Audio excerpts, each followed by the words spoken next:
metal clipper things that punch a hole in your ticket. I took my son once, a couple of times actually, and there's this picture of me and I'm on the back of this train and I'm beaming, I've got this big smile on my face, and then I'm holding this little baby who's just like, I don't like this.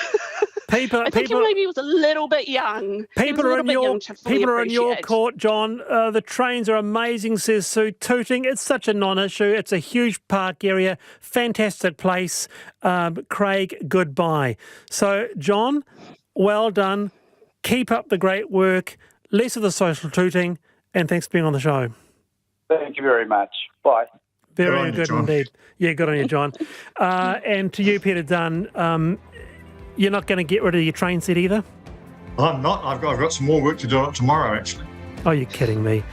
Yeah, I'm painting and paper macheing and all sorts of things. He's not kidding. All right, Peter Dunn, Moata Tamaira, kia ora. Thank you very much for being with me on the panel. Great show. I'm back tomorrow at 3:45. Lisa Owen with Checkpoint next.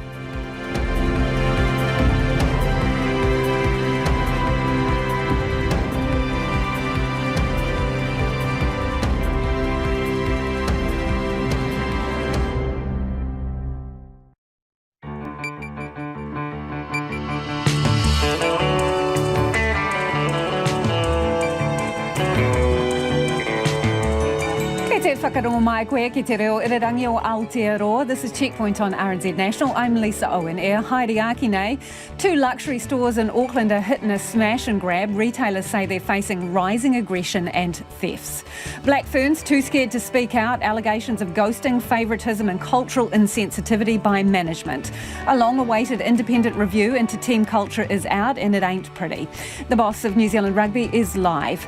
Dunedin bar Woof bites back at fake bad reviews over their Vax Pass policy. They track down the trolls. The countdown to May Mayhem is on. That's when couch dwellers around the country launch themselves into winter club sport in a world of pain for some. Popped hammies, knees and ankles, but we've got your back.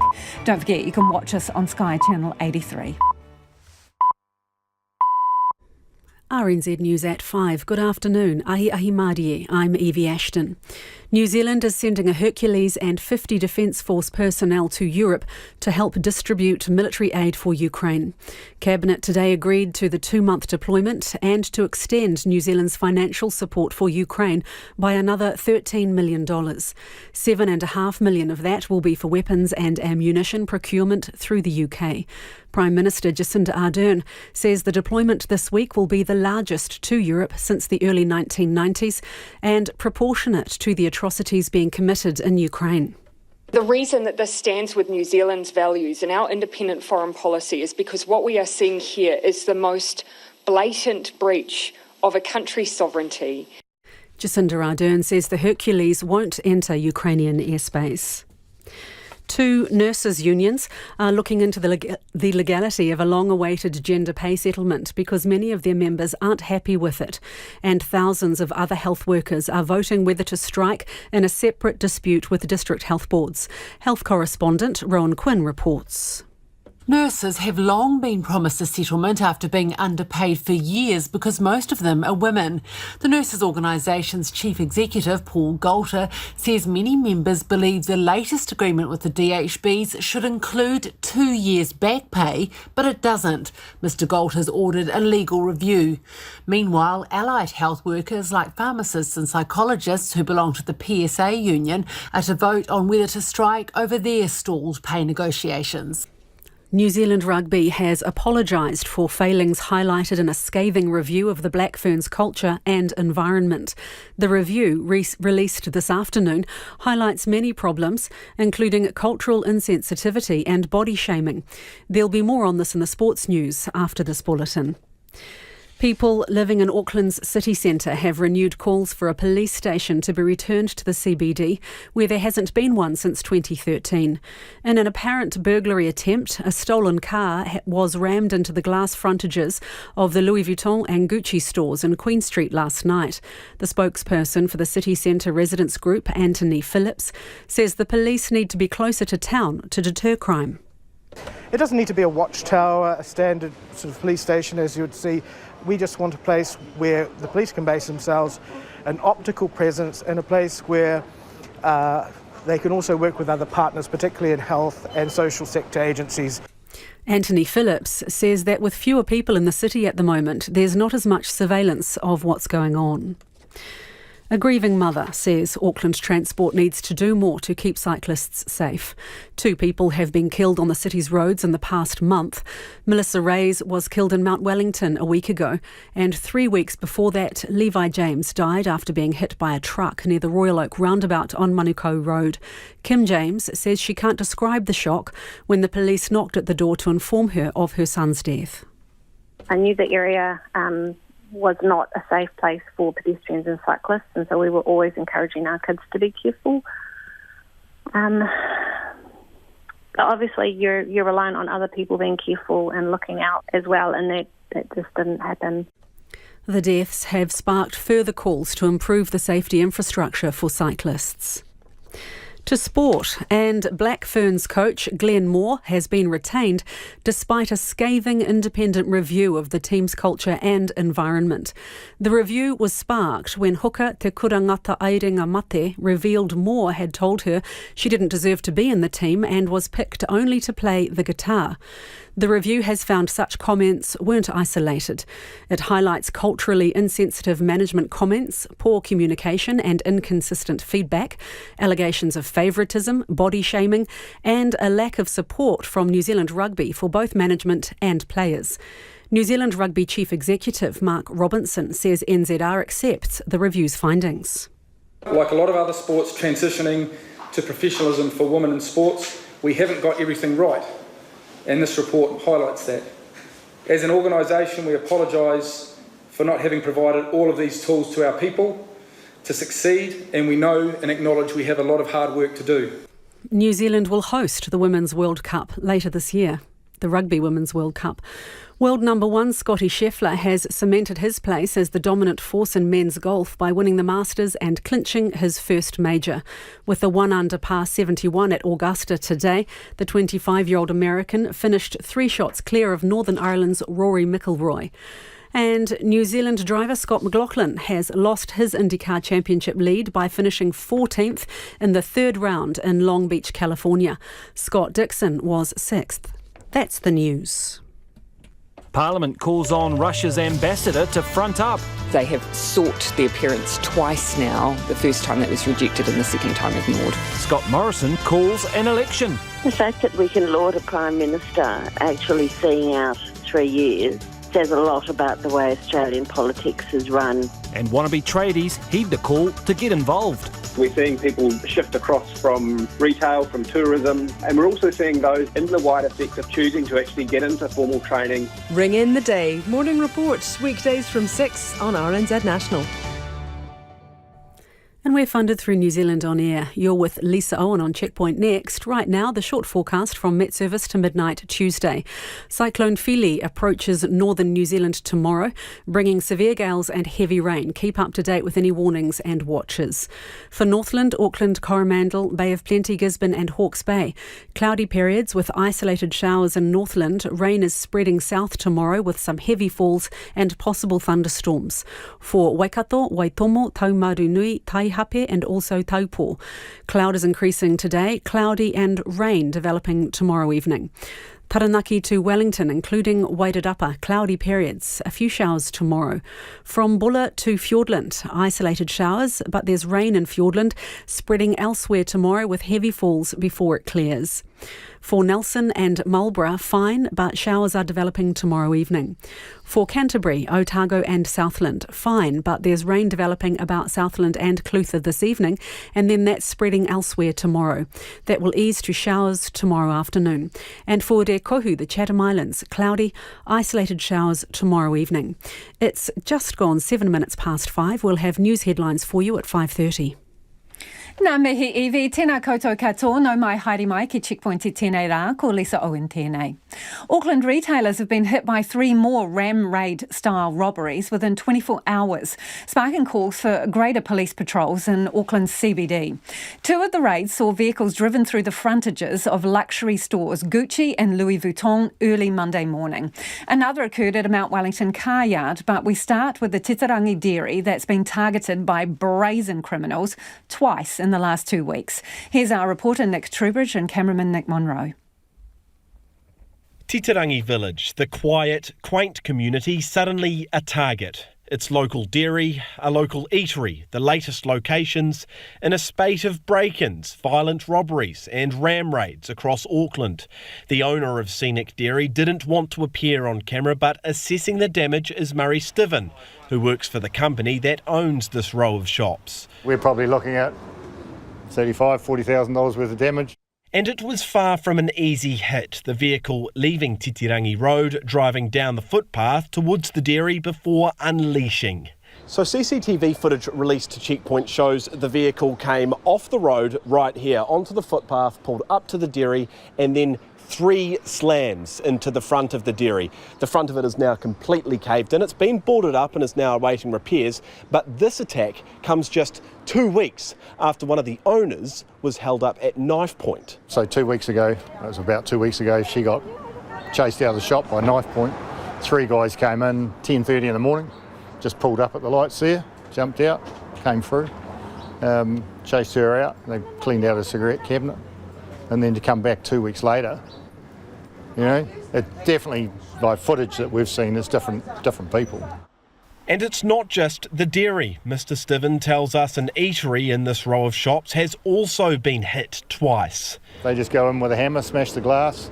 We've changed all the glass systems and that now and put in different alarm systems, but yeah, they went in like basically 7 days within each other. The dairy owner tells us she's been here for 16 years without incident, until now. Mr. Stiven says so many break-ins, so often, simply isn't normal in Titirangi.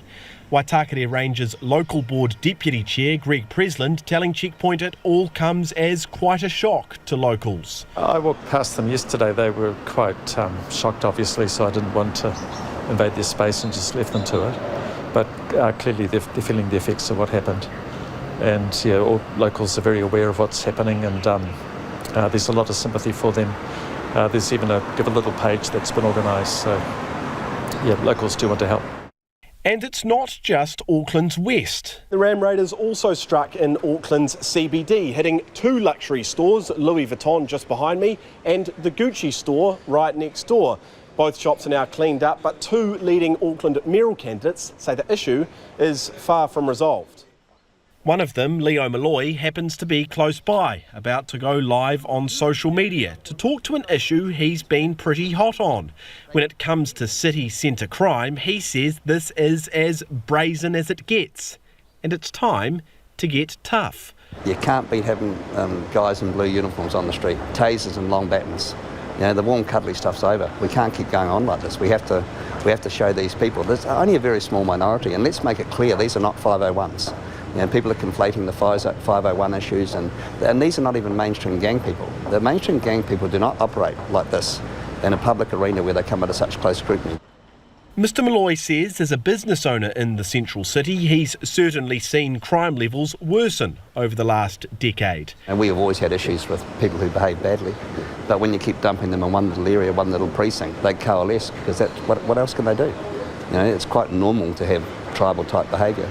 But when you get a collection of hundreds of them, and the hardcore bad ones amongst them, it's only 10%, might not even be that, they coalesce, and what should we do tonight? Well, I wouldn't mind a new Gucci handbag. Well, how are you going to pay for that? You haven't worked for years. Well, why don't we just ram raid, steal a car and ram raid?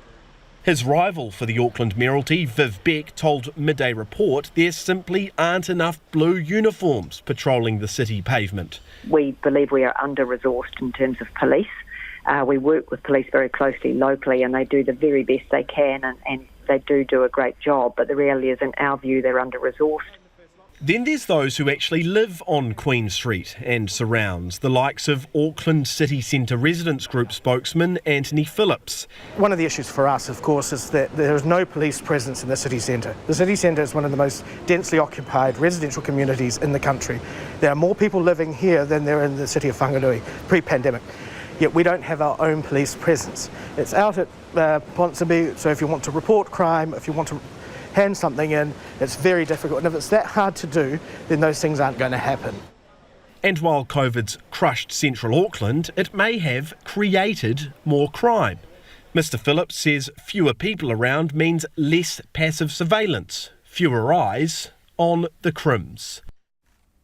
And if you're listening to that one on radio, do check out the video. It'll be on our webpage. Homai o whakaaro, we would love your feedback. Nō reira anei na kaupapa mō te hōtaka nei. Do you work in retail? What have you noticed in terms of trends of people pinching staff? Is it getting more violent and aggressive? Let us know. Text me, pātui mai 2101, tweet us at Checkpoint RNZ, or email checkpoints@rnz.co.nz. Also, do you think there needs to be another police station right in the CBD? Interested in your thoughts. It is 13 minutes past 5. Kia mau tonu mai, stay with us. You're listening to Checkpoint on RNZ National. New Zealand Rugby's released its long-awaited report into the culture in the Black Ferns. The review was sparked by the side's winless tour to England and France, and by an Instagram post by one of the players, Te Kura Ngata Airinga Mate. In it, she said coach Glenn Moore had told her she didn't deserve to be on the team and was picked only to play the guitar. Our sports reporter Clay Wilson has just come from the NZR media conference and joins me now. Clay, talk us through what the key findings are. Kia ora, Lisa. Well, this report certainly makes some damning conclusions about this situation, both about New Zealand Rugby and the team management structure of the Black Ferns. Obviously, a lot of focus around this review has been centred around head coach Glenn Moore, and the key point here is that he has been retained as head coach through until the end of the World Cup, which of course is here in New Zealand this year.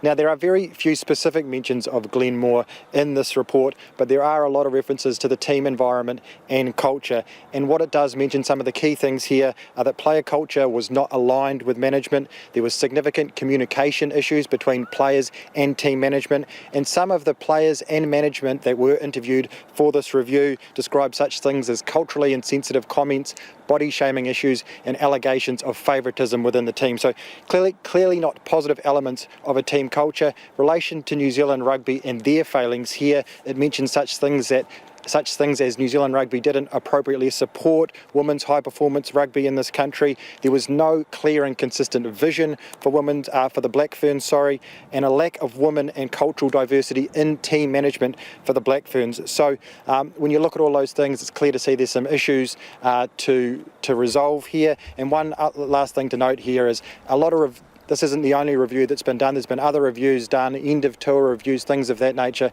and the players simply don't have any faith in those reviews anymore and no confidence that things will change as a result of these reviews. And what specifically does the report say about Te Kura Ngata Airinga Mate? Yeah, well, obviously that was the catalyst for this review, and it does break the situation that transpired on the Northern Tour down in some detail. And the first thing to note here is that it says the interviews noted that her concerns were definitely not isolated. There were other players, and specifically Māori and Pacific Island players in this team that had experienced similar treatment. Some of those players even raising their concerns in the past and nothing being done about those. It also broke down the situation on the tour that Te Kura wasn't named in the team for the third test of 4 on that tour, and that when she wasn't selected in the team meeting to name the team for that test, she simply broke down, and it was an accumulation of some of the treatment that she had obviously felt she'd received over the years. Then she was also not well supported in the days following that, and then when the team returned, obviously they went into MIQ and there was no mental health check-in with her, and then at that point obviously she felt she had no choice but to go public. So it basically concluded the whole situation wasn't well managed and it should have been escalated from the start. Thanks, Clay. Clay Wilson joining us there with the findings of that review. And New Zealand Rugby boss Mark Robinson joins me now. Kia ora, Mark. Kia ora, Lisa. What would you like to say to Te Kura and the other players that you let down? Oh, look, we've been very open throughout this process, and certainly today, that there are a number of areas that we need to improve on and want to improve on. We certainly respect and accept the findings of the review and know that we have to do better. We're certainly, for any distress that's been caused to any players, any participants in our game and in our environments, we have a huge amount of sympathy for. So absolutely, we're committed, as we said earlier today, to working through the recommendations of the review. We have some independent support from Pip and Tammy, who will continue working with us to make sure that we're certainly held to account in these areas, and we're really focused on achieving that. Have you apologised to Te Kura? I've been in touch with Te Kura. Have you apologised? I've certainly, like I say, we've certainly been in contact. I'm not willing to, share and divulge all those personal communications. How do you think she was treated on the tour, given what is laid out in the report? Oh, look, as we've said throughout today, we, with regards to Te Kura, this is a matter that is sitting with restorative justice and a process which is being followed up later this week. So we're not really in a position to comment too extensively on this. OK, I'm just talking about the mechanics of how she was treated. She wasn't supported or monitored by management after she was not selected in the starting team in Toulouse. She was alone for hours, had a significant and traumatic setback, no mental health checks while in MIQ. And after the release from MIQ, she did have contact from NZR when she was called and told that she wouldn't be in the 2022 team. So how do you think she was treated on that tour and after? Oh, look, Lisa, there's a whole lot of matters in this report and throughout the review that we acknowledge we need to do better in. And we've certainly received the feedback. We are really blessed that people have entered into the process and felt the ability to be incredibly open and upfront and honest with us. And we're taking that feedback on board now. There's a huge amount of it across a wide range of areas that we want to address. Some of those things we will look at more immediately as they relate to the Rugby World Cup and our need to do everything we can to be successful there. And then there are some things that are sitting more in the medium to long term in terms of us addressing. And as I say, with people like Pip and Tammy very, very committed to working with us to make sure those things happen. OK, so just so that we're 100% clear on this, did the coach Glenn Moore say the things that Te Kura claims he did to her? Look, like I say, Lisa, those things are sitting within a restorative process. That's a separate issue, process. Mark. That is a separate issue, and I'm sorry to interrupt. I'm afraid, Lisa. What is at issue here is the fact that the coach, Glenn Moore, is still employed as the coach. So I just want to know whether you, Mark, believe that he said those things or not, because that is material in the fact that he remains employed in a key role in a team where clearly there have things gone badly wrong. So did he say those things or not? The terms of reference of the review was very clear that the process working through with Te Kura and Glenn is something that sits outside scope and is being worked through separately. It's very, very clear. Certainly that has been the view of the panel, the participants, up until this juncture and moving forward as we work through that. How can he be the right person for the job if you don't know that, Mark? If you'd please let me finish, Lisa. So when we weigh up the feedback from the Culture and Environment Review and the campaign review, we remain of the view that Glenn is best placed to continue to lead the program through until the Rugby World Cup. I mean, are you kicking the can down the road on this? Because one of the top recommendations is that there are capability gaps in the management team for the Black Ferns, and they say that you should review current team management and coaching structure.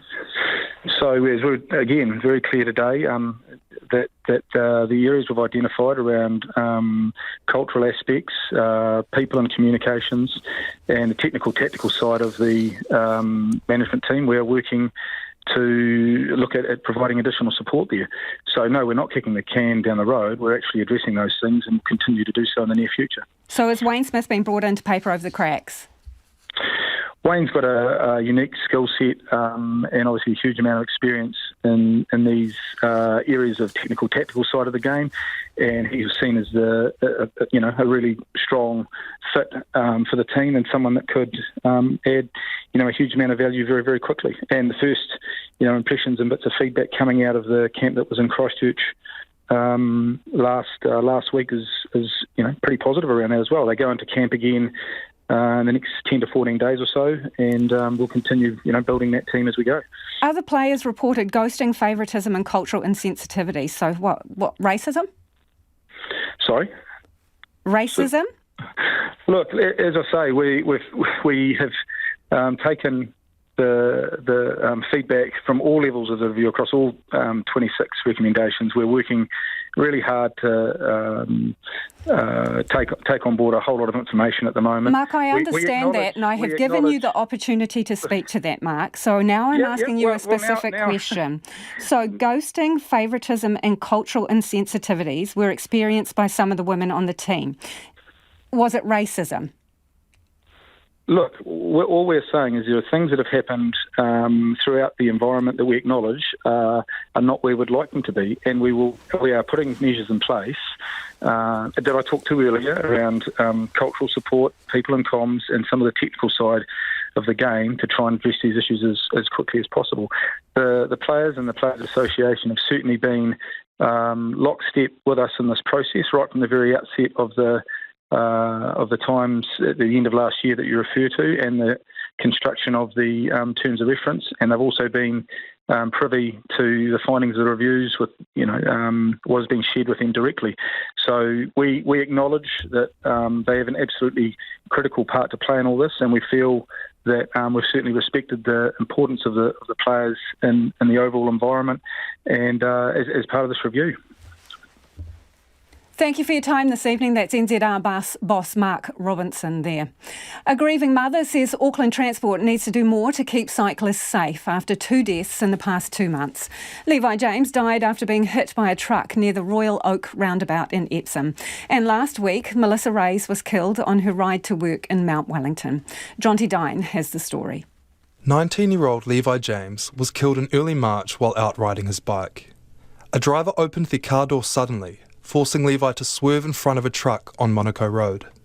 Just a few weeks later, Melissa Reyes was hit and killed in Remuera while riding her bike to work. The deaths have sparked further calls to improve the safety infrastructure for cyclists. Levi's mum, Kim James, says she can't describe the shock when police knocked at the door. When we think of Levi, he just lived life to the full. He was someone he always had something on the go. He was a really active young man. He loved going to the gym, running, cycling. He played football, he played tennis. The Royal Oak roundabout, close to where Levi died, is notoriously dangerous for cyclists and drivers. I knew the area was not a safe place for pedestrians and cyclists, and so we were always encouraging our kids to be careful. Obviously, you're reliant on other people being careful and looking out as well, and that just didn't happen. One of 4 boys, Levi's death has left a major hole in the James whānau. Kim James says a lack of support for the family has made it that much tougher. As the investigation into Levi's death is ongoing, the family doesn't qualify for victim support funding unless charges are laid. Ashley Pearce works at Urban Curl on the corner of Monaco and Mount Albert Road. She knows firsthand how perilous the roundabout can be. I definitely feel like it's a dangerous area. I've been crashed into at this roundabout too, so that wasn't fun. Someone was coming out the KFC kind of exit, and he must have not seen me coming through, and he just kind of clipped me on the end of my car. The area underwent safety upgrades in 2019 after 61 crashes from 2014 to 2018. Public feedback showed a majority of 40% asked for improvements to cyclist safety. There's a majority of people who have told Auckland Transport we would ride more if there was safer cycle routes for us. So the only thing holding many people back is the fear of getting hit by a car or a truck, and we've seen that tragedy twice in the last month. Both of those would not have occurred had safe separated cycle infrastructure been in place. Gabrielle Garty is on the leadership group of Bike Auckland. The group has a strategic cycling network which identifies where separated bike lanes should be. And what that means is a lane with, a concrete separator or a curb of some sort which keeps the cars out of the path of people on bikes. Mr. Garty says in 2022, Aotearoa is on track to sell more e-bikes than new cars, illustrating Kiwis' desire to ride. After losing one of her sons, Kim James is urging people to treasure their time with one another. I just don't think that people realise just how easy, it is for cyclists and pedestrians to be hurt, and in this case killed. Auckland Transport did not respond to requests for an interview. It says the upgrades to the road were an interim project to address safety at the intersection before a wider plan is investigated in the coming years. Checkpoint can reveal outgoing Labour MP Louisa Wall will earn up to $210,000 in her new role as a Gender Equality Ambassador, a job that was not advertised. The Ministry of Foreign Affairs and Trade has confirmed the fixed-term 2-year role was created last month and filled by direct appointment. Louisa Wall, who resigned suddenly 2 weeks ago, had been a champion for marriage equality and creating safe zones around abortion clinics during her 13 years in Parliament. She had also been vocal in her support for former leader David Cunliffe when he ran against Grant Robertson for the party's leadership in 2014. But she revealed to TVNZ's Q&A over the weekend the Prime Minister had made it very clear she would never be a minister under her leadership and had made it clear she wasn't wanted in her caucus. Prime Minister Jacinda Ardern clarified the situation a short time ago at her post-cabinet press conference, where she denied holding a grudge against the Manurewa List MP. Of course, from time to time, as you'd expect, from any number of my colleagues, I'll be asked on feedback as members of our team and about future prospects. And whenever that occurs, I'll always sit down, respond and give time to one of our team members. But what I won't then do is reflect in a public capacity what that conversation entailed. And I think you can understand why I would offer that privacy to all of my colleagues. Also, as I said this morning, we have a significant number of exceptionally talented individuals in our caucus. Only a few are able to be a member of Cabinet, and there will obviously from time to time be those who may be disappointed. That doesn't lessen the contribution Louisa made. Te Peramea was asked to respond to claims Louisa Wall was pushed from her role as an MP because she was rude, abusive and not a team player. You can see from the list of achievements that Louisa has that she does have a particular focus in these areas in an area of expertise. She has achieved much in her time in office, and that's been well canvassed. And the area that she's moving into aligns with the area that she has already demonstrated a passion and expertise. She denied the new role was a plum job to get her out the door.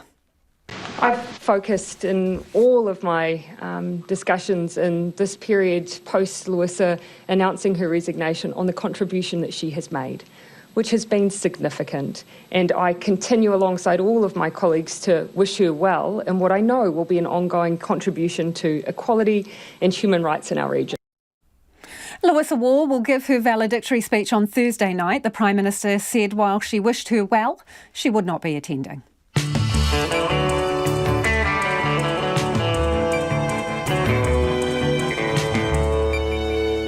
Kia ora e te iwi e haere ake nei e a checkpoint. Weekend sports warriors beware, May mayhem is almost upon us. The peak month for winter sports injuries.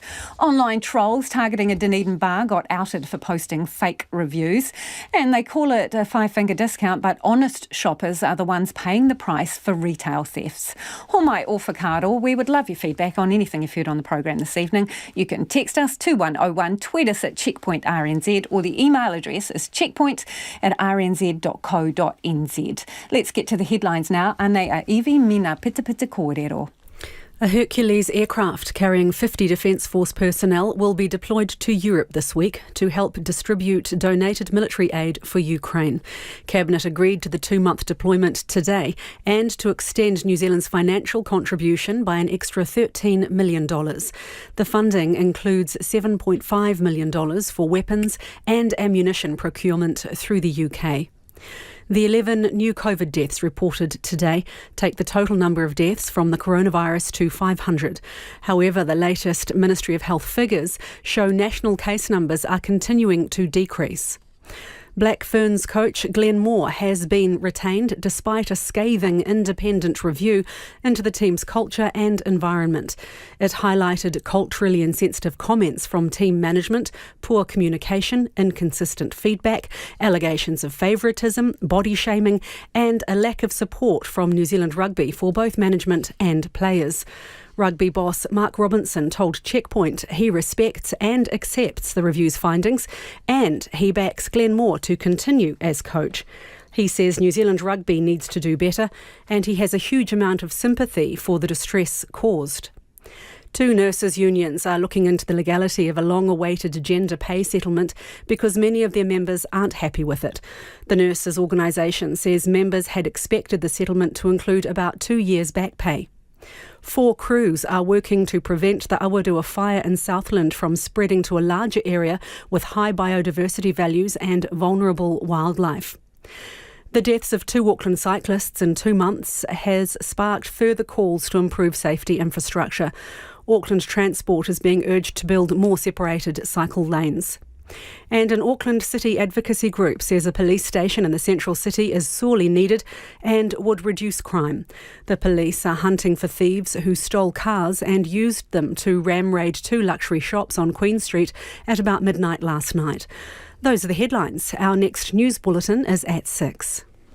Kia ora rā, Evie, no mai hoki mai. This is Checkpoint, ko Lisa Owen tēnei. It is time for business news now. Ko taku hoa in Nainei, ko Nona Peltier, who joins us live. Nona, Spark has joined Vodafone in scoping out the potential for the sale of its cellular towers. What do we know so far?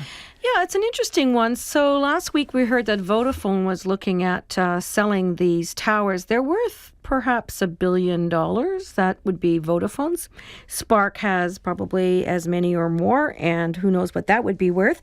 But as to buyers, well, apparently there's quite a few potentials in the market. I spoke to a few people today. One of the potential buyers could be Chorus, and that could be one, but there are a lot of big sovereign fund managers globally, pension funds like the Super Fund, who would also be interested because these kinds of assets are right up their alley.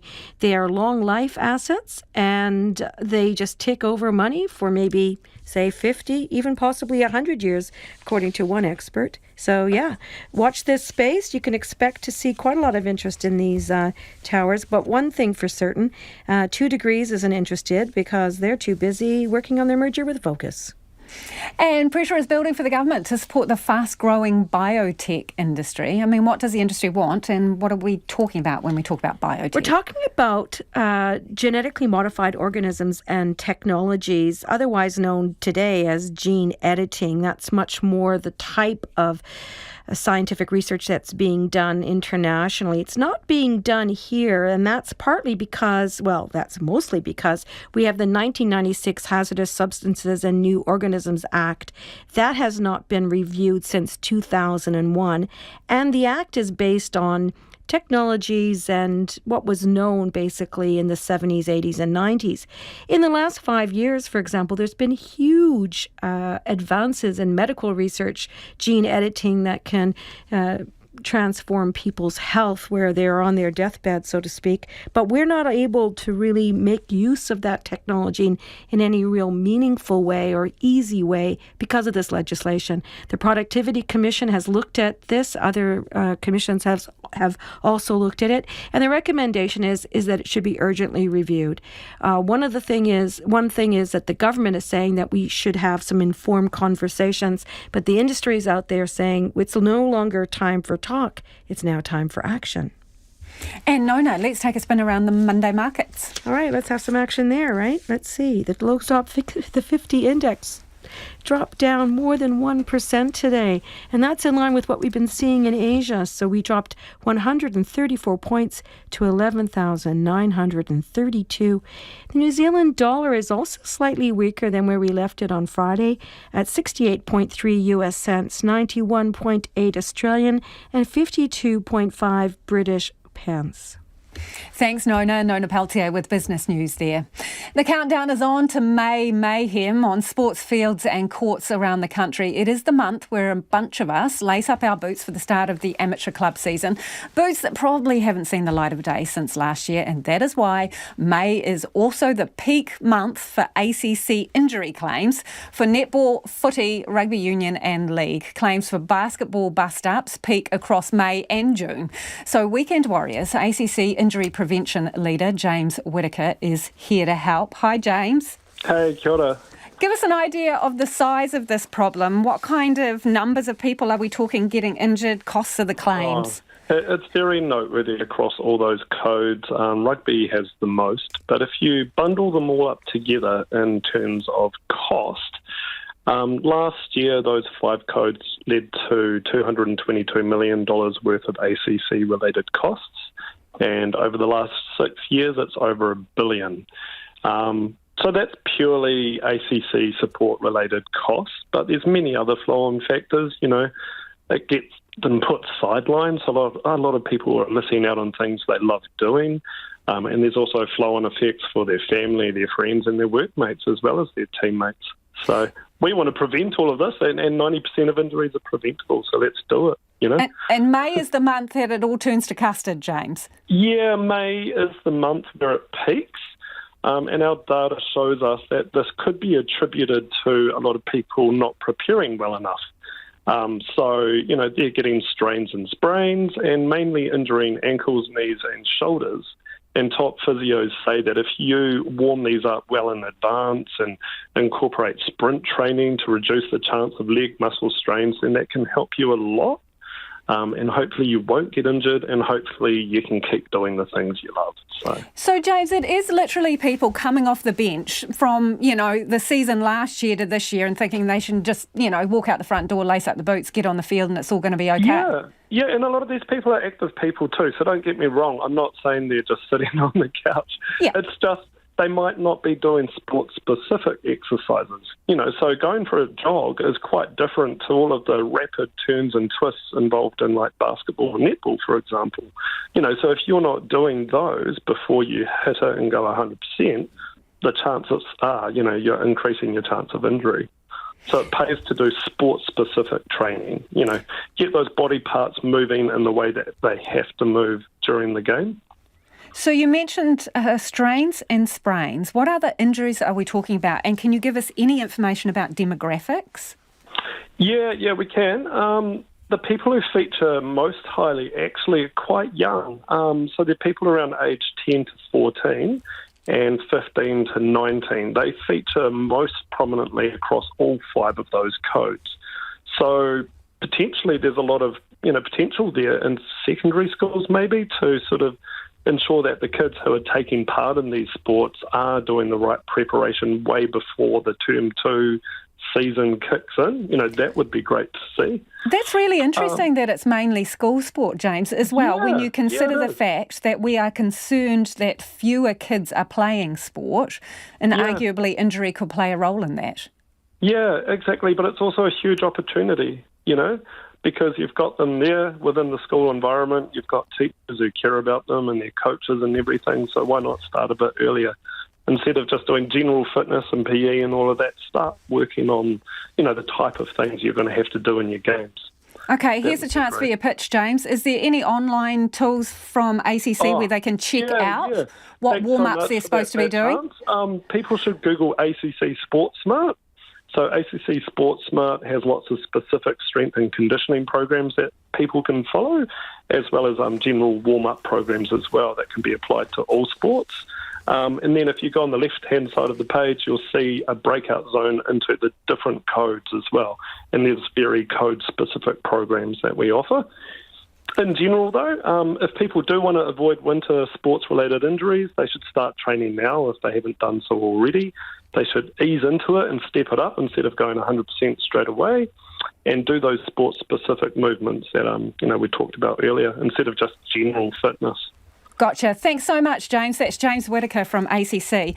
Rugby, as he said, top the injury list, and followed by football, and then the next one is netball-related injuries. So if you don't want to pull something, check out what those warm-up exercises are and fitness programs. Let's get to some of your feedback now. A lot of you getting in touch about our earlier interview with Mark Robinson from New Zealand Rugby. This person simply says, not good enough, Mark. Another says, where are the women coaches and management? Yep, that's a good point. It was drawn out in this report that they need to do something to have greater gender representation in management of the team. Another person says the CEO of New Zealand Rugby is way out of his depth as a manager and clearly lacks skills of the position. Appalling. And someone else has got in touch to say Mark was absolutely clear on absolutely nothing. Harassment not long ago, now this awful treatment of Kura. You won't see my daughter playing rugby, they say. Do keep your feedback coming. You can text us on 2101 or tweet us at Checkpoint RNZ. In its biggest deployment to Europe since the early 1990s, New Zealand will send in Air Force Hercules and 50 crew to assist with Ukraine's war efforts. They'll leave for Europe on Wednesday, but Prime Minister Jacinda Ardern says neither the plane nor the crew will enter Ukraine, as they'll be working with an international coordination centre being run out of Germany. To coordinate the flow of military aid to Ukraine. Over the next 2 months, our C-130 will join a chain of military aircraft from partner nations, travelling throughout Europe, carrying much-needed equipment and supplies to key distribution centres. But at no point will they enter Ukraine, nor have they been asked to. New Zealand will also provide $13 million in further support, including a contribution to the United Kingdom to buy weapons and ammunition for use by Ukraine's military. Early on in the conflict, with the donation of helmets and military vests, Ms Ardern made the point that contribution was for non-lethal aid.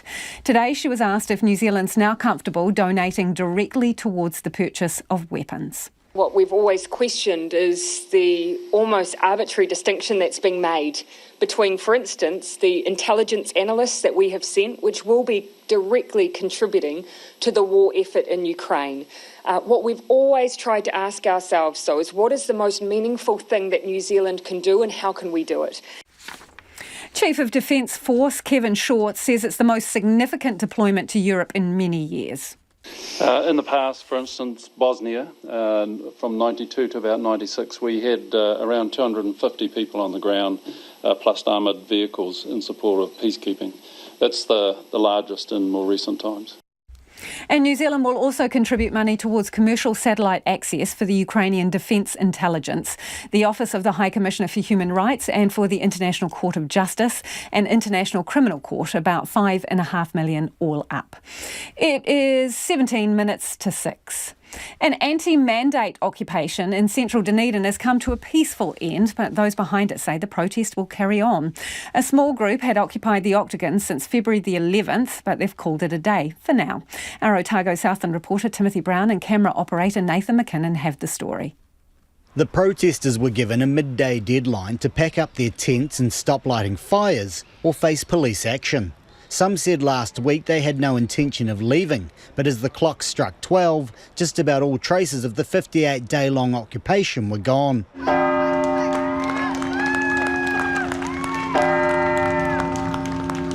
Most of the remaining protesters let out a cheer before going their separate ways. But Arthur Taylor, who often spoke on behalf of the protesters, says while the occupation is over, the protest is not. That means that people will stay in the Octagon protesting, but not having any tents or structures or anything, which I think is a pretty sorry sight on our society. I mean, everyone's entitled to shelter.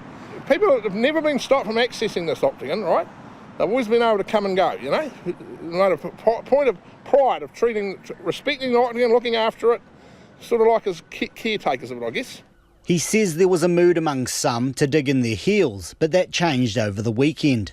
Well, some people have had to think about, what they saw what happened in Wellington, and they're not, they don't want it happening here. We do things a bit different down here in Dunedin, and we don't want a violent confrontation going on here in the middle of the main street. Mr Taylor says he expects protest action to continue until all COVID legislation is repealed and those who lost their jobs are reinstated. But it's fair to say, even among the small group, there are disparate and often confusing motivations for some being there, as illustrated by Joseph Coote, who spent time at the Parliament protest and has supported the group in Dunedin, who says his family was harmed by 5G technology in Wellington. We were in our van and our whole family just started getting full muscle pains and stuff, and it was quite painful, so we rolled out. And that's based around the 5G. I mean, you might have seen people up there with tinfoil hats and stuff on. I never had one of those, but they actually work. Another woman who had gathered with the protesters at midday handed Checkpoint a booklet of anti-trans material. But whatever the motivations of protesters going forward, Dunedin Mayor Aaron Hawkins says they're free to gather, just not to occupy. There's nothing that we can do to stop people from protesting in a public space, and they are welcome to assemble lawfully and protest in that space. The issue was with the erection of structures and the ongoing occupation, and so long as the site is clear of those, then they are welcome to continue to protest in some form there or anywhere else. Mr Hawkins thanked the group for leaving peacefully and says the lack of confrontation validated the response the council has taken. He says the council has a plan for remediating the site and will be picking up the tab. I think it would be overly antagonistic at this point to turn around and try and pass on the cost of fixing the reserve to those who had been protesting here. I mean, I think what we need to be focusing on here is healing the divisions that have opened up in the community over these sorts of issues, rather than in risking entrenching them further by taking that sort of approach. But for the public, they're just pleased to see the occupation ended. It's good to see that they're leaving because it was kind of an eyesore, and I like coming up here sometimes to have lunch, so it's just kind of good to have this area back looking a bit more tidy. I don't think that it's particularly necessary right now.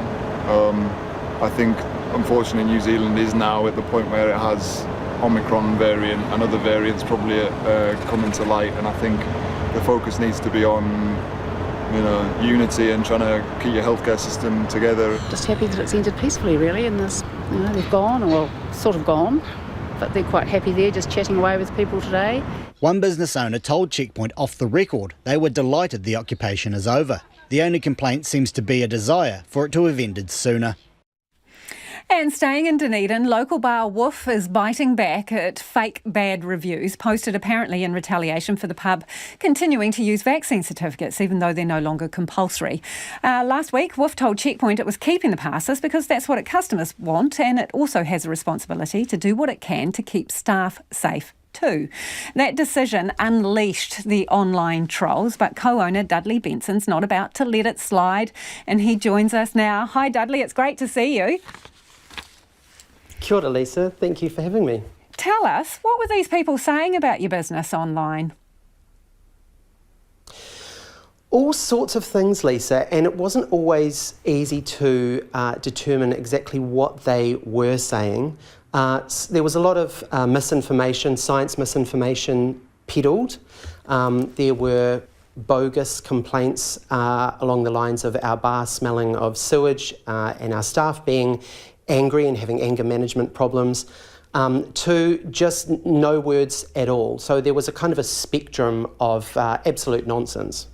Well, that would have given me an anger management problem if I was reading those, but you kind of, you thought about it, and what did you do? I was really disturbed by these reviews. I feel that we're at a point where there's a chasm between what people say and do online and a real life consequence. This bullying and this attempt to take down me, my team, our business, our community extremely bothered me. So I investigated as best I could to identify the people who were leaving these false reviews, and I set about contacting them, cold calling them. And if I couldn't find their number, I called their places of work and spoke to their managers or employers. And what kind of response did you get? A range of responses. Usually, I would say the most common response from the people who left these fake reviews, who I will point out have never been to Woof. They are mostly, in fact, all not even in Dunedin. There was a sort of sheepishness at being caught and some very lousy attempts at denial, blaming perhaps that someone had broken into their account. But as I say, it was pretty lazy denial, and it was clear that they were the people who had done it. And then when I spoke to managers and employers, it was just a high level of embarrassment that their staff, their colleagues were exhibiting such destructive behaviour towards another business in New Zealand who is just trying to look after their community and survive during a pandemic. And so what did you say to them? I said very clearly to these people that it doesn't matter if we disagree on policy or on how we run our business or even on the science, but what isn't fair and what I won't stand for is having them try to take us down. That's what I told them. I explained it really clearly that to me that's an injustice and that it's not something I would do to them as individuals or to their places of work. Dudley, I'm really curious, what walks of life do these people come from? Give us a bit of an idea, a taster. Sure. A few examples. There was a kiwi fruit lab technician in Te Puke. I spoke to the two brothers in Whangarei who were evangelical Christian builders. A former business consultant in Tamaki Makaurau, and perhaps most interestingly of all, a business intelligence officer at ANZ in Wellington. And the irony of that is that Woof, we do our banking with ANZ. So I was particularly disturbed that that person had attacked us with a one-star review, and in that review accused us of discrimination. And not too high on the intelligence to work out that they would be easily traceable. So apparently not. What have been the consequences of this? Has this unleashed more of the kind of hate speech and bad reviews? Have they bitten back? Well, two things have happened. First of all, we've had an enormous amount of support from our patrons and our community, both in Dunedin and across Aotearoa. And I don't think it's a coincidence that this last week was our biggest and busiest week of the year. We had over 1,200 groups, which translates to about 4,000 people over 4 nights through Woof. And of those roughly 4,000 people, we only had one person who didn't want to show us their vaccine pass, and they very politely moved on. So things here on the ground have been great. However, I tweeted the process of what I've been going through, tracking down these fake reviewers, because I wanted other business owners, especially in hospitality in Aotearoa, who are doing it hard, I wanted them to know that you can deal with this situation and call these people out and show them that there are consequences for their actions. And that tweet went kind of crazy. It sort of bounced around the world, and I think at the moment there's about 12,000 likes of it. And it's shown a lot of supports too, but I've noticed as that tweet kind of got to the States, got to the US, it really changed. And over the weekend, myself, my co-director of Woof, Josh Thomas, and our social media, we've all been attacked with incredibly homophobic material, which I won't repeat. It's so disgusting. But I have noted that people who are against our public health measure to protect our community also are not afraid to attack us for our sexuality.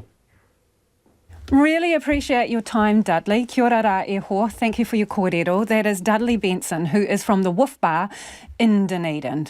Southland firefighters are concerned a fire that's been devastating conservation land could flare up and spread with more windy, dry conditions on the way. The fire at Awarua has burned through more than 1,300 hectares of internationally and culturally significant wetlands. The Conservation Minister visited the fire grounds today, describing the damage as absolutely gutting. Reporter Tess Brunton is at Awarua. A short drive south of Invercargill along a grey gravel road edged with flax and with Awarua Bay mere metres away, firefighters have been trying to get a large fire under control.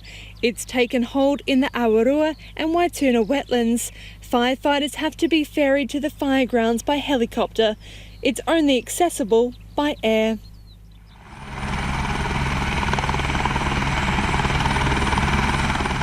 Conservation Minister Kerry Allen did a flyover this morning. You can see in particular areas there's still a lot of steam and heat emanating from those areas. And in other areas you can just see she's been scorched right down to the base. It's not just the loss of flora and fauna that's a bitter pill to swallow. That is huge amounts of carbon that's just been released into the environment. It's been a hard slog for firefighters. They're out there literally digging the roots of these burning wetland areas. That's incredibly hot. I've just heard that one of the areas out there was 500 metres by 100 metres, burning at about 300 degrees. So she's hot work, it's grubby work. It's one of the guys I spoke to earlier today, he made it about 1.5 kilometres through burning manuka, and that was his whole day's work. And it was just a struggle to get from place A to place B. She didn't rule out government support, but didn't commit any funds today. Dean Whanga, kai whakahaere for Aurua Runaka, remembers spending time at the wetlands as a kid. Me and my father and my family, we used to come out here and duck shoot just over that ridge over there in a pond. He's relieved the nearby burial grounds for Te Puna appear to have escaped the fire, but says they still don't know the extent of the damage. Conditions haven't been kind since the fire started 10 days ago, with strong winds grounding helicopters and the drought creating tinder-dry conditions. Rain is forecast overnight. Incident controller Julian Toariki says more dry and windy conditions are expected, with concerns the currently contained fire could rear its head again. Any rain at this stage is always helpful, of course, but it would take at least 100 millimetres of rain for us to rehydrate the grounds to where it would normally be at this time of the year. The dry summer has definitely knocked the ground around out here. Even though it looks green, underneath the ground it's not the story at all. Wetlands, in particular peatlands, pose a challenge for fighting fires. So what that could mean is that although we extinguish everything, we can get our hands on and we can see, couple of weeks later, even months later, that can pop out of the ground as it burns underneath the ground through the peat. So very challenging fire conditions to fight. Extinguishment is one thing, but actually controlling the fire to be completely extinguished is another thing. So yeah, we're very concerned about that moving forward. An investigation into the fire is underway. Let's get to some of your feedback before the news at the top of the hour on Woof Bar. This is the Dunedin bar that is continuing to use vaccination certificates, right? They're being trolled online, people placing fake reviews, one-star reviews. And Dudley Benson, one of the co-owners, tracked down the trolls and bit back. This person says, good on this bar owner. People should have the courage of their convictions. Good on you, Woof, says someone else. Good on the owner for challenging the trolls. On New Zealand Rugby and the review into culture within the Black Ferns. This one, Mark Robinson, is an example of the woes of the New Zealand Rugby Union at the highest level. The organisation is a train wreck, and I am a huge fan of the game, but it's got some serious issues with its inability to look out. Ross says it sounds as though the first person to be replaced in New Zealand women's rugby should be Mark Robinson. And another listener says, let it go. They've got the report. They are making changes. Talk to him in 6 months' time. Populist reports. And this point of view, wake up New Zealand Rugby. It's 2022, not 1922. Respect women, respect Māori, and respect the code. This is more male Pākehā BS. How can they leave racist, sexist coaches in charge of vulnerable people? Read the report and act on it. RNZ News at 6. Good evening, kia ora tātou, ko Evie Ashton tēnei. New Zealand is sending a Hercules and 50 Defence Force personnel to Europe to help distribute military aid for Ukraine. Cabinet today agreed to the 2-month deployment and to extend New Zealand's financial support for Ukraine by another $13 million. $7.5 million of that will be for weapons and ammunition procurement through the UK. Prime Minister Jacinda Ardern says the Hercules won't enter Ukrainian airspace. Cabinet has, however, declined a proposal to send Defence Force weapons to help Ukraine's efforts against the Russian invasion. Defence Chief Kevin Short says New Zealand's stock of Javelin launchers and missiles wouldn't last 5 minutes on the battlefield. What we've been told is that it's actually better to go through UK or the NATO coordination centres to actually provide military aid in the terms of weaponry. It will get there quicker, it will be used and compatible with the Ukraine forces. 2 nurses' unions are looking into the legality of a long-awaited gender pay settlement because many of their members aren't happy with it. The settlement with the district health boards is intended to address the fact nurses are paid less than they should be because most of them are women. The Nurses Organisation Chief Executive, Paul Golter, says that when it was presented to members on Friday, it became clear many were unhappy with it because they'd expected it to include about 2 years' back pay. He says the negotiations have been long and difficult, so he wants the legal review back by the weekend. And 10,000 allied health workers will vote tomorrow on whether to strike next month. The Public Service Association says the workers, who include laboratory staff, will vote on 2 weeks of work to rule industrial action and a 24-hour strike on May the 16th. The union says its members are disappointed and disillusioned with their employers and with the government. The Salvation Army says it's seen a jump in the number of people needing support, and it's not just help with daily costs that they're asking for. Its Territorial Director of Community Ministries, John O'Bell, says more people are seeking counselling and social support services. He says the Salvation Army has had to employ 15% more staff for community services. We're noticing that the stress, the sustained pressure of COVID in particular, the cost of living, job losses, etc., is really impacting on people's mental well-being. And so we're getting more requests for counselling type services. The charity's annual Red Shield donation appeal began today. A woman who went to the doctor to have an IUD inserted was upset to find she'd also been subject to a biopsy without her consent. The Health and Disability Commissioner says the woman had discomfort and back pain after the procedure, but didn't know it had involved a biopsy until she went to a follow-up appointment with a different GP. The Commissioner's office says she should have been told about the biopsy before it happened to have a chance to give her informed consent. It's ordered an audit of the first GP's biopsies and ordered her to do communication training. New Zealand rugby boss Mark Robinson won't say if he's apologised to Te Kura Ngata Airinga Mate for the way she says she was treated by Black Ferns coach Glenn Moore. Despite the release today of a scathing review of the team's culture and environment, Moore will keep his job. Ngata Airinga Mate says comments by him contributed to her mental breakdown on last November's tour of England and France. Robinson told Checkpoint he spoke to the Black Ferns hooker today. With regards to Te Kura, this is a matter that is fitting with restorative justice and a process which is being followed up later this week. So we're not really in a position to comment too extensively on this. The review says Ngata Airinga Mate, her concerns were not isolated, and some other players, particularly Māori and Pasifika ones, had experienced similar behaviour by management. An appeal by convicted drug smuggler Karel Schrubeck against his deportation will be heard this week. The Immigration and Protection Tribunal will decide if the former champion kickboxer will be sent back to the Czech Republic.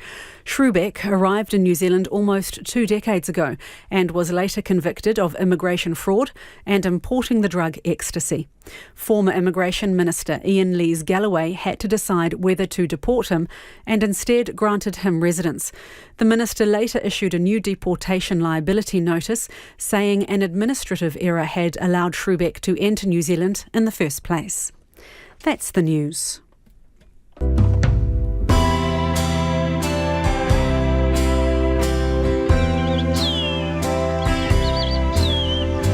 Your holiday weekend here on RNZ National is looking pretty sweet. Every Friday's a Good Friday. Saturday and Sunday still your favourites there with Kim and Jim. And on Easter Monday morning you get me, Karen Hay.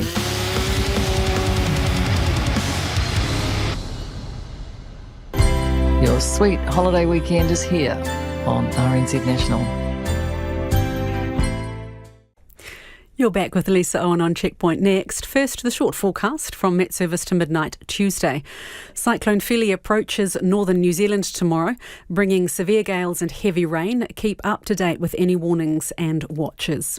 For Northland, Auckland, Coromandel, Bay of Plenty, Gisborne and Hawke's Bay, cloudy periods with isolated showers in Northland. Rain is spreading south tomorrow with some heavy falls and possible thunderstorms. Waikato, Waitomo, Taumarunui, Taihape, also Taupō. Cloud is increasing today. Tomorrow is cloudy with rain developing tomorrow evening. Taranaki to Wellington, including Wairarapa, cloudy periods, a few showers tomorrow. From Bulla to Fiordland, isolated showers, but rain is expected in Fiordland, spreading elsewhere tomorrow with heavy falls before it clears. For Nelson and Marlborough, fine weather, but showers are developing tomorrow evening. Canterbury, Otago and Southland, fine, but also rain developing for you about Southland and Clutha this evening, and then spreading elsewhere tomorrow. That will be easing to showers tomorrow afternoon. And for Te Kohu, the Chatham Islands, cloudy, isolated showers tomorrow evening. It's 6 minutes past 6. We'll have headlines for you at 6:30. Ngā mihi iwi no mai hoki mai. This is Checkpoint, ko Lisa Owen tēnei. It's the five-finger discount that is costing all of us in the long run. A 2017 study estimated shoplifting and retail theft cost more than $1 billion a year, with businesses spending more than $500 million in security and prevention measures. And those costs are passed on to honest customers. Now retailers report the thefts are getting more aggressive, with a series of ram raids around Auckland in the last fortnight, one involving an 11-year-old driver. Retail crime research and prevention company Aura pulls together reports of retail crime for most major retailers in New Zealand. Its CEO, Phil Thompson, says more weapons are being used. In New Zealand, it's knives, screwdrivers. We've seen broken bottles and tasers being used in Australia, and much worse further afield, as well as just aggressive behaviour. So that's yelling, swearing at staff members as part of getting away with your shoplifting crimes. Right, so these are people who are walking into the store looking to pinch something, and they're coming armed. Yeah, correct. They're using it as a tactic to get away with crime. We're seeing a change in health and safety laws across the world, which goes in line with company policy of standing back and letting people go if they're getting too aggressive or violent, because it's importantly keeping people safe. But it's now being used as a tactic in order to get out of a store faster with more goods. So crooks know what the rules are?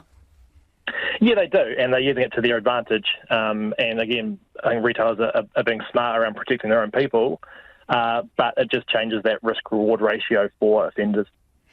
And how long has this trend been going on, the trend towards more violence and aggression? It's been going on for a number of years. I think, off the back of COVID, it's definitely escalated further. And I think part of that is the anonymity that comes with wearing masks. There's more, I suppose, tension in our communities. But the majority of what we're seeing is coming from organised and repeat offenders. So they're the ones that are going across cities, working in groups, targeting particular items. And they're actually 4 times more likely to use violence and aggressive behaviour versus your opportunistic shoplifters. Talk to me about the organised retail crime. How do they work? Do they steal stuff for other people or just for themselves? And do they move from shop to shop? Yeah, organised retail crime is people's day jobs effectively, so they will move from shop to shop, doing up to sort of 10 different stores in a day. So they're doing their 9 to 5 job, and they're stealing generally for profit. So they're selling those goods either online or to other marketplaces, or providing it to other people. So other gangs can often be involved in that as well. And so what we're seeing is that 10% of offenders are actually causing about 60% of the loss. And if you scale that up, it's the 80-20 rule at play here as well. So it just sort of shows that it's a small number of people causing a lot of the damage to our retail community, but they're also involved in much more serious crime throughout the community as well. So, Phil, if it's the mostly people going back and stealing more stuff, repeat offenders, how much information do stores share? Right? So if this person's going to one shop and then potentially going to spend the rest of their day going other places, do stores share that detail, and how much? Yeah, so stores are using technology like Aura, for instance, our platform, to share information between their own store network and also sometimes across different retail brands as well. And they work with police on that too. So it's actually helping them to identify and ensure they don't get involved, I suppose, in some of those repeat offenders and their aggressive behaviour. And that's why I think there's an actual overall downtrend in the physical harming of retail staff members, which is a positive. But the use of that aggression and violence is increasing overall. Tell me about sort of cultural change. Like there's technology like facial recognition, license plate technology and things like that. But I was interested in information about greeting your customers and what difference that makes. Tell me about that. Yeah, it's actually one of the, it comes back to the anonymity piece I was talking about before, where by saying hello to someone, it actually can reduce their offending by up to 80%, 80%. So that's why you'll often see that better customer service being used as a tool.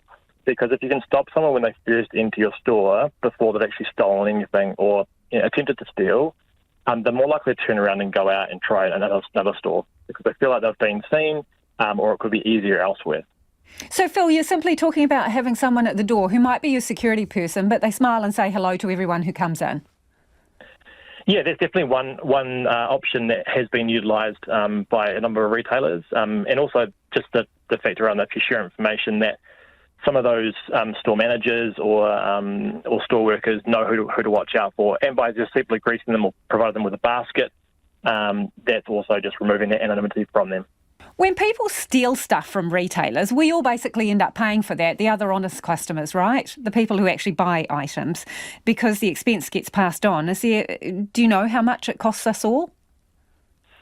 Yeah, I think it's nearly $800 per person or per household, I think it is now. It keeps increasing each year, and because retailers do effectively self-insure by putting a markup on their price to account for it. So wherever it's sort of being seen as doing a cost of business, but there's so much that's occurring at the moment that the question's being asked of how much do we actually accept as loss for our stores, and how do we actually try and stop these people who are taking advantage of that? And it is costing us as consumers and as the community a whole lot more from not only just the price of goods, but actually dealing with this right the way through the justice system as well.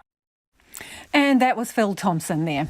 Women in Rugby Aotearoa say senior Black Fern Te Kura Ngata Airengamate's story of suffering a mental breakdown after comments from her coach put the world on notice. An independent culture review into the Black Ferns found other players also experienced ghosting, favouritism and cultural insensitivity from management or had witnessed it.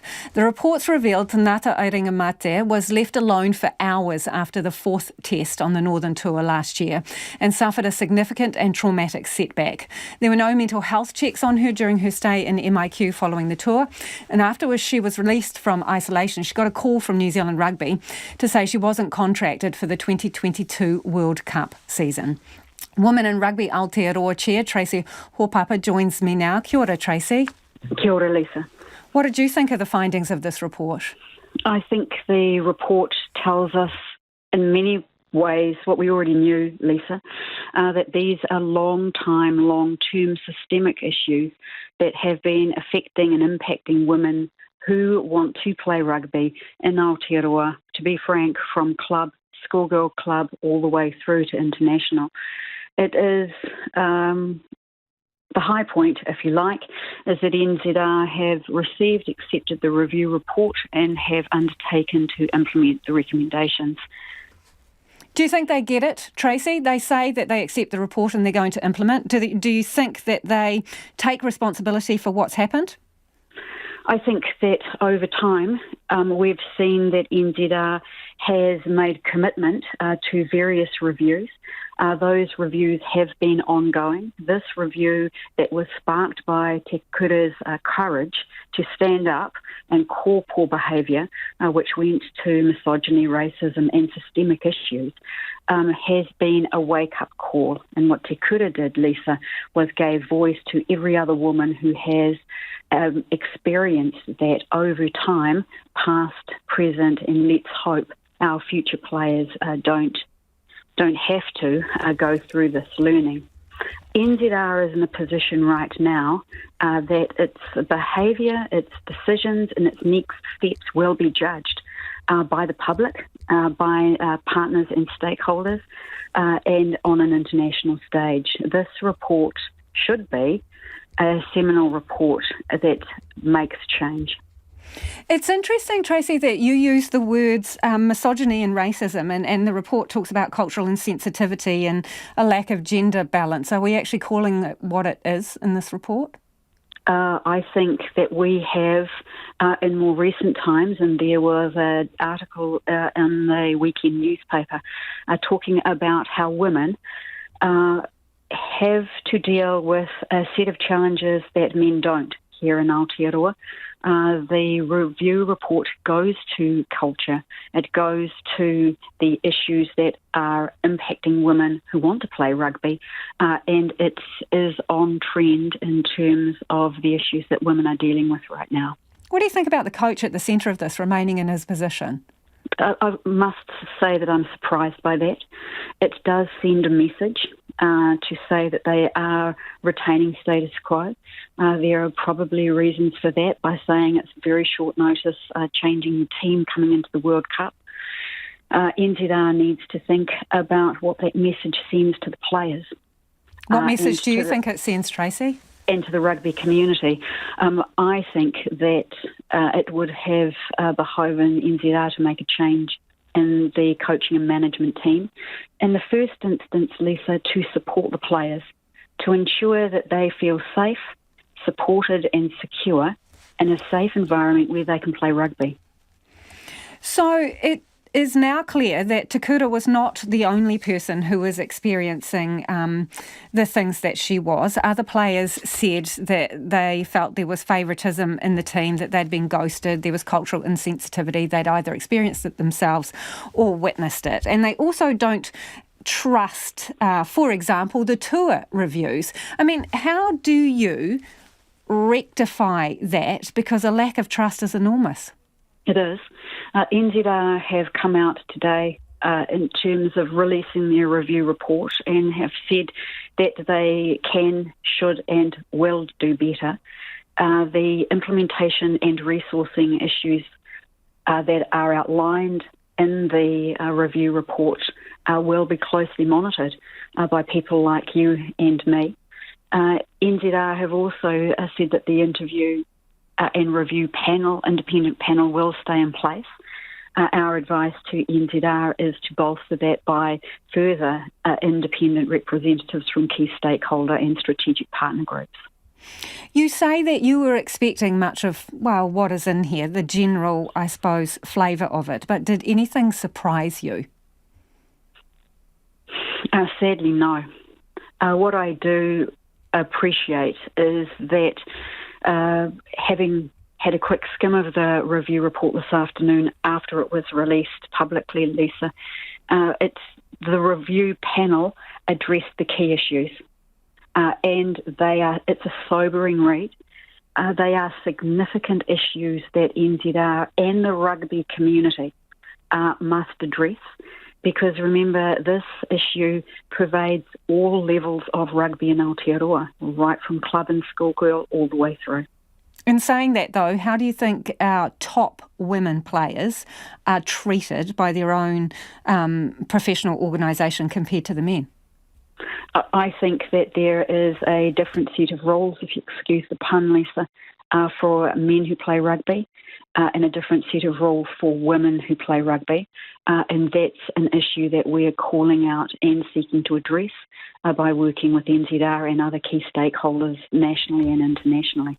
So, Tracy, are you saying that the women are treated like second-class citizens compared to the men? What I'm saying is that if we're going to balance, if this is a level playing field, sorry about this, if it's a level playing field, Lisa, then the women will have a strategy for resourcing and support that is equitable, equal and fair. And that's the challenge for NZR now. Thank you for joining us, Tracy. That is Women in Rugby Aotearoa Chair Tracy Hōpapa there, speaking about the report released today, independent report, but released by New Zealand Rugby. It is 6:20 and you're with Checkpoints on RNZ National. Parliament is being warned to tread carefully with its approach to the Russian ambassador. The Foreign Affairs Select Committee is investigating if it can summons the ambassador, Georgy Suviev, before them for questioning after he's twice rebuffed requests. MPs have asked for advice about whether it's possible to compel him to appear, considering he has diplomatic immunity. The ambassador says he would have been delighted to appear before the committee, but the unanimous support for the Russia sanctions bill shows MPs have already made their minds up. Here's our political reporter, Katie Scotcher. It's been almost 50 days since Russia started its invasion of Ukraine. In that time, there are believed to have been hundreds of civilian deaths and millions of Ukrainians displaced. Nationals Jerry Brownlee says MPs want to ask the Russian ambassador about his country's actions. That's the minimum thing that he should do.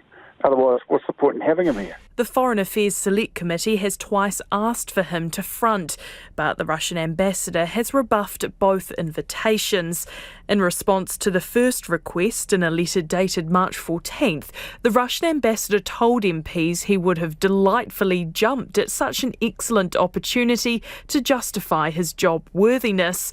But his mind changed following the passing of the Russian sanctions bill with unanimous support across Parliament. In the letter, he says the sanctions are a blatant anti-Russian move, and MP's support for them showed they had made up their minds and needed no additional advice. MPs are now considering summonsing him to appear. It's understood the Select Committee has sought advice about whether it's possible, as the ambassador has diplomatic immunity.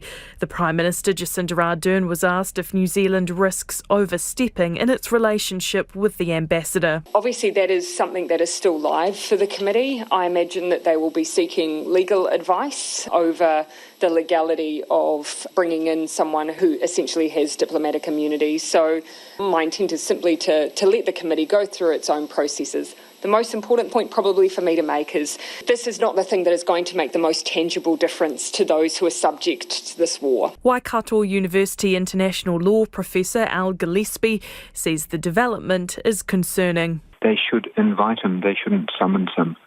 There are very clear international rules around this area, and he is not obliged to give evidence if he is called. And so we need to be working on the relationship that's set down by international law, and be aware that whatever we do in New Zealand will have repercussions in Moscow for the New Zealand ambassador, and keep an eye on the longer-term relationship as well.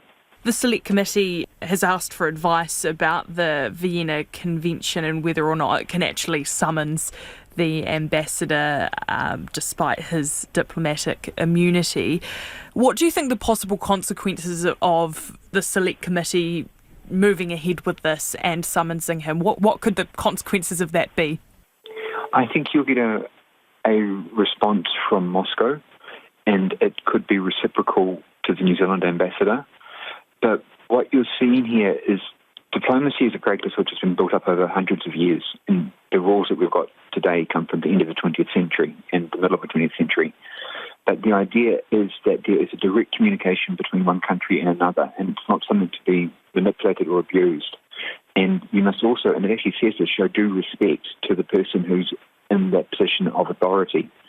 So if we have concerns with Russia, our Foreign Minister and our Prime Minister should talk directly to them, not bring them before what could be a larger public profile debate. And that was Waikato University International Law Professor Al Gillespie speaking to our political reporter Katie Scotcher. Australia heads to the polls next month after the Prime Minister called the federal election for May the 21st. Scott Morrison's coalition holds 76 seats in the House of Representatives. That's the minimum needed to retain power. The latest polls suggest there will be a change of government, with Labor's Anthony Albanese tipped to take office. One of the regions the party will need to improve in is Queensland, from where the ABC's Annie Guest sent this report. There are just a few people trying their luck in a huge pokies room at a tavern in Burpengary, just north of Brisbane. Did you have a win? Yes. I never lost, but I never had a win. For me, that's a win. The retired printer and his partner are a little more certain about who'll win their votes.